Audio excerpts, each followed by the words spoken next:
Bone, Part 2, by Tavi Dromio. What do you mean the story gets more appalling? Garaz was incredulous. How in Boethia's name could it get more appalling? It's a ruse, Xiomara scoffed, ordering 2 more mugs of grief and a glass of Flynn for Garaz. How much worse can a tale get which prominently features cannibalism, abuse of slaves, and the regular placement of rotting animal carcasses? Don't you dare me, growled Halgerd, annoyed by his listener's lack of appreciation of his prose styling. Remind me where we were?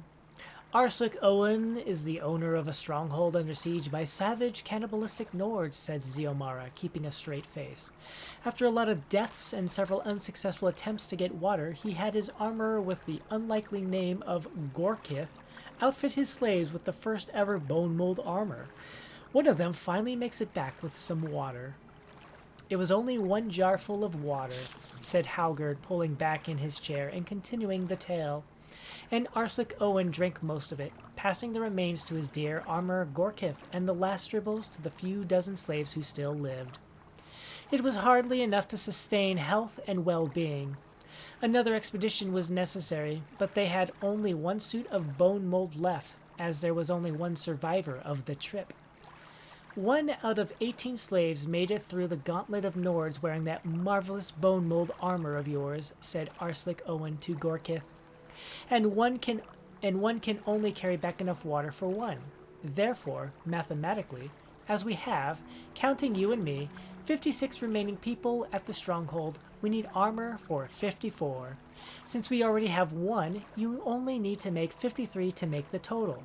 That way, 3 will make it back, with enough water for you and me and whoever's in the best condition to partake. I don't know what we'll do after that, but if we wait, we won't have enough slaves to fetch even a couple days' worth of water. I understand, whimpered Gorkith, but how am I going to make the armor? I used all the livestock bones to make the first batch of bone mold. Arslic Owen gave an order which Gorkith fearfully complied with. In 18 hours. What do you mean, Arslic Owen gave an order which Gorkith fearfully complied with? Asked Xiomara. What was the order? All will be clear, smiled Halgerd. I have to choose what to reveal and what to conceal. Such is the way of the tale-teller. In 18 hours, Gorkith had 53 suits of bone mail, said Halgerd, continuing, not really minding the interruption, prepared for the slaves. Without prompting, he ordered the slaves to practice using the armor and even allow them more training time than their predecessors. They not only learned how to move and stop quickly in bone mold, but how to adjust their peripheral vision to see a blow before it came, and to sway to dodge, and where the sturdiest reinforcement points on the arm were, the center of the chest and the abdomen, and how to position themselves to take blows there, against their natural instincts. The slaves even had time for a mock battle before being sent out among the cannibals. The slaves handled themselves admirably. Very few, just 15 slaves, were killed and eaten outright. Only 10 were killed and eaten when they reached the river. That was when things did not go according to Arslic Owen's plans.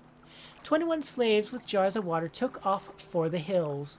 Only 8 returned to the castle, largely because they were blocked by the cannibal Nords. It was a larger percentage than he had anticipated surviving, but Arslic Owen felt righteous indignation at the paucity of loyalty. Are you absolutely certain you wouldn't rather flee? He hollered from the battlements. Finally, he allowed the survivors in. 3 had been killed waiting for the gate to open. 2 more died almost upon stepping into the courtyard.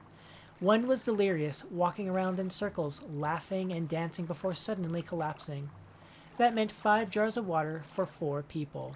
The 2 surviving slaves, Arslic Owen and Gorkith.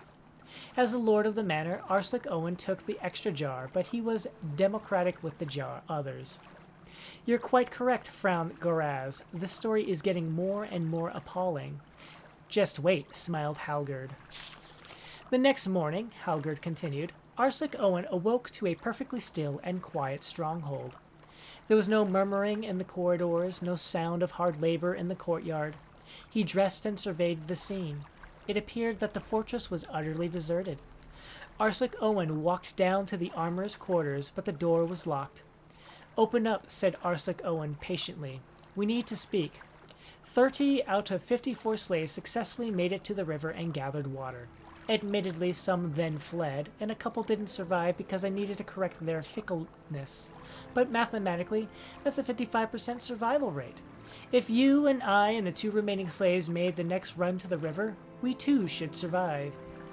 "Zillion and Gello left last night with their armor," cried Gorklith through the door. "Who are Zillion and Gello?" "The 2 remaining slaves. They don't remain anymore." "Well, that's vexing," said Arslick Owen. "Still, we must continue on. Mathematically." "I heard something last night," whimpered Gorklith in a funny voice. "Like footsteps, only different, and they were moving through the walls. And there were voices, too.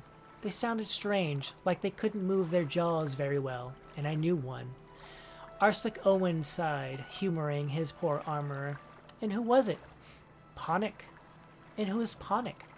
"One of the slaves that died when the Nords poisoned our water. One of the many, many slaves that died, and we made use of.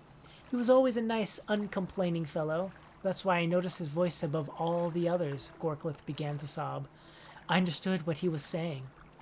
"Which was what?" asked Arslick Owen with a sigh. "Give me back my bones!" Gorklith's voice shrieked. There was silence for a moment, and then more hysterical sobbing. "I saw that coming," laughed Ziomara. "There was nothing more to be done with the armor for the time being," said Halgerd, a trifle annoyed at the regular interruptions. So Arslick Owen stripped one of the dead slaves of his suit of bone mold and put it on. He practiced in the courtyard, impressing himself with his natural comfortably with medium weight armor. For hours he boxed, feigned, dodged, sprinted, skipped, jumped, and generally cavorted about. When he felt tired, he retired to the shade and took a nap. The sound of the king's trumpet woke him with a start. Night had fallen, and for a moment he thought he had been dreaming. Then the alarum sounded again, far in the distance, but clear. Arslick Owen leapt to his feet and ran to the ramparts. Several miles away he could see the emissaries and their vast and well-armed escort approach. They were there early. The cannibal Nords below looked at one another with consternation. Savages they might be, but they knew when a superior force was approaching. Arslick Owen joyously dashed down the stairs to Gorklith's chamber. The door was still locked. He beat on it, cajoling, demanding, threatening. Finally he found a key, one of the few scraps of metal that had not been smelted days before. Gorklith appeared to be sleeping, but as Arslick Owen approached, he noticed that the armorer's mouth and eyes were wide open and his arms were folded unnaturally behind his back. On closer inspection, the armorer was obviously dead. What was more, his face and whole body were sunken, like an empty pig's bladder. Something moved through the walls, like a footfall only, squishy. Arslick Owen expertly and gracefully turned to face it, completely in balance. At first, it seemed like nothing more than a bubble expanding through one of the cracks in the stone. As more of the flesh-colored gelatinous matter emerged, it more clearly resembled part of a face. A flaccid, almost shapeless face with a low brow and a slack, toothless jaw. The rest of the body oozed out of the crack, a soft bag of muscle and blood. Behind Arslick Owen and to the side there was more movement, more slaves welling up through the cracks in the stone. They were all around him, reaching out. "Give us," moaned Ponic, his tongue rolling about his hanging jaw. "Give us back our bones." Arslick Owen began to rip off his bone mold, throwing it to the floor. 100 figures more pooled into the small chamber. That's not enough. The cannibals had cleared away by the time the king's emissaries arrived at Arslick Owen's gates. They had not been looking forward to this visit. It was best, they thought philosophically, to begin with the worst of the king's noblemen so to end their trip well. They sounded the alarum once again, but the gates did not open. There was no sound from Arslick Owen's stronghold. It took a few hours to gain access. If the emissaries had not brought a professional acrobat with them for entertainment, it might have taken longer. The place seemed to be abandoned. They searched every room until finally they came to the armorer's. There they found the master of the manor, folded neatly, legs behind his head, arms behind the legs, like a fine gown. Not a bone in his body. The first part of your story was complete nonsense, cried Xiomara, but now it doesn't hold true on any level. How could bone mold be made again if the armor who invented it died before he could tell anyone how he did it? I said that this was the first time it was created, not the first time people learned the craft. And when did someone first teach someone else the craft? Asked Garaz. That, my friends, replied Halgerd with a sinister smile, is a tale for another night.